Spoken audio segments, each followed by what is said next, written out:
Nas instalacións do can da Armenteira en Meis hai nestes momentos 288 cans en fogar. Este centro de acollida e protección de animais presta servizo a 52 concellos adheridos á provincia. Esta mañá o presidente da Xunta e a conselleira de Medio Ambiente visitaron o refuxio na compaña do presidente da Deputación. O centro, de titularidade provincial, vende renovar o seu contrato de xestión por 1,4 millóns.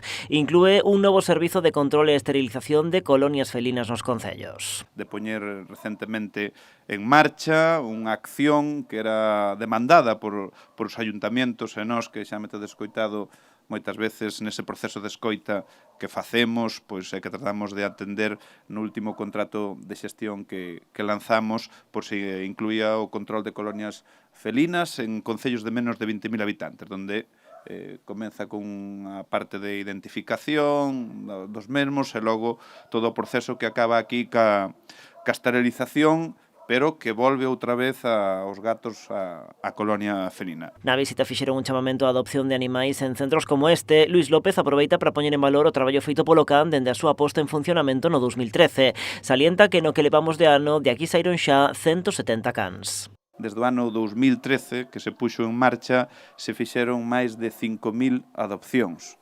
O ano 2023 foron case 600 e no que levamos de ano 170 adopcións. En un conxunto que agora temos aquí nas nosas instalacións 288 animais. Eu quero facer un chamamento a que acoidan, que adopten animais. O presidente Alfonso Rueda sumouse tamén a ese chamamento a prol das adopcións. Nese sentido, destacou unha das primeiras medidas adoptadas polo primeiro Consello da Xunta, celebrado este luns, tras a toma de posesión dos conselleiros. O goberno galego concederá axudas de ata 150 euros a quen adopte mascotas neste tipo de refuxios. Que saiba que vai ter esa axuda da Xunta de Galicia en cantos gastos iniciais. Eu estou seguro de que non son eses gastos iniciais os que determinan a decisión de adoptar ou non, porque é unha decisión moito máis trascendente, moito máis responsable, moito máis duradeira, pero sempre un estímulo e sempre unha maneira de que a xente se anime. Por lo tanto, eu animo a todo o mundo a que mellore a súa vida adoptando un can abandonado. Ningún dos cans que está aquí seguro que se merece estar, pero o que sí que merecen é ter unha